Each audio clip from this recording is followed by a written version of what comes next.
You ask Tiger to solve. This deals with linear equations with one unknown.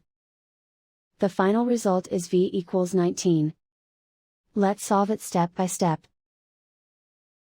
Simplify the expression. Simplify the arithmetic. Group all constants on the right side of the equation. Add 3 to both sides. Simplify the arithmetic.